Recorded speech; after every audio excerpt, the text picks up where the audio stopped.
जब मैंने अपना एक छोटा सा बिज़नेस स्टार्ट किया तो मैंने सोचा कि क्या मुश्किल होगा, सिंपल सा ही तो है, कपकेक्स बनाओ, डेकोरेट करो और सेल करो। लेकिन एक दिन एक लोकल इवेंट प्लानर का ऑर्डर आया, 72 कपकेक्स और 108 स्ट्रॉबेरीज़ का। और कंडीशन ये थी कि बॉक्सेस बनाएं जिसमें हर बॉक्स में कपकेक्स और स्ट्रॉबेरीज सेम हो और कुछ भी वेस्ट ना हो। सेम अमाउंट ऑफ स्ट्रॉबेरीज और कपकेक्स हर बॉक्स में हो। लगा सिंपल सा होगा, लेकिन जब काम करना शुरू किया तो कन्फ्यूजन हो गई। मेरे पास 72 कपकेक्स थे और 108 स्ट्रॉबेरीज। मैं रेंडमली डेकोरेशन ट्राई करती रही, कभी 4 कपकेक्स विद 5 स्ट्रॉबेरीज, कभी 3 कपकेक्स विद 6 टॉपिंग्स, बट एक पैटर्न ही नहीं बन रहा था। बॉक्सेस अनइवन से लग रहे थे, और अगर बॉक्सेस सेम ना हो तो प्रेजेंटेशन की वैल्यू क्या। मुझे चाहिए था कि हर बॉक्स सेम हो, किसी भी स्ट्रॉबेरी का वेस्ट ना हो और डेकोरेशन बैलेंस्ड लगे। तो मेरे माइंड में एकदम से आया कि क्यों ना मैं वो अपना एक फार्मूला यूज़ करूं जो मैंने स्कूल में पढ़ा था, जो HCF था, यानी हाईएस्ट कॉमन फैक्टर। यानी कि अगर मैं इन दो नंबर्स में से कोई ऐसा नंबर निकाल लूं जो हाईएस्ट हो इन दोनों में और कॉमन भी हो, तो उससे क्या पता मेरी प्रॉब्लम सॉल्व हो जाए। तो मैंने पेंसिल और पेपर उठा लिया और मैंने 72 और 108 के फैक्टर्स लेना स्टार्ट कर दिए। 72 के फैक्टर्स आए 2 × 2 × 2 × 3 × 3, और 108 के फैक्टर्स आए 2 × 2 × 3 × 3 × 3।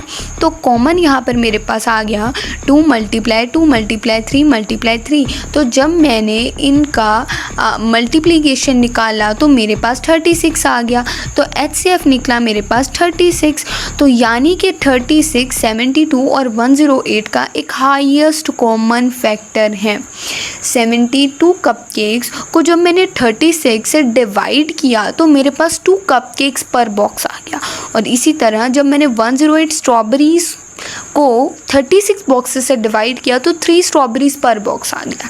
यानी कि मैंने एक हाईएस्ट नंबर निकाला, और उस नंबर से जब मैंने 72 और 108 को डिवाइड किया तो मेरे पास एक ऐसे स्मॉलेस्ट से नंबर निकल आए जो एक्यूरेट थे, यानी 2 और 3 निकल आया। तो यानी कि मेरे पास अब टोटल 36 बॉक्सेस होंगे, जिसमें मैं एक बॉक्स में 2 कपकेक्स और 3 स्ट्रॉबेरीज़ डालूँगी, और कोई भी वेस्ट नहीं होगा, और परफेक्ट डेकोरेशन और ज़ीरो वेस्ट जो है वो सेम लेआउट लाएगा। अब एक छोटी सी कैलकुलेशन ने पूरा पैकेजिंग गेम चेंज कर दिया था।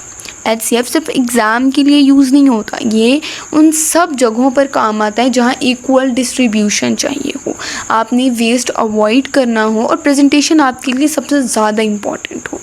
HCF का असली मकसद होता है कि किसी भी चीज़ को सबसे बड़े इक्वल पार्ट्स में डिवाइड करना। जिस तरह से हमने 72 और 108 में सबसे बड़ा इक्वल पार्ट हम इक्वल नंबर लेकर आए 36, और उसमें हमने जब 36 बॉक्सेस में 2 कपकेक्स और 3 स्ट्रॉबेरीज़ डाली तो हमारे पास कोई स्ट्रॉबेरी, कोई कपकेक जो है वो वेस्ट नहीं हुआ, कोई ज़्यादा या कोई कम नहीं हुआ।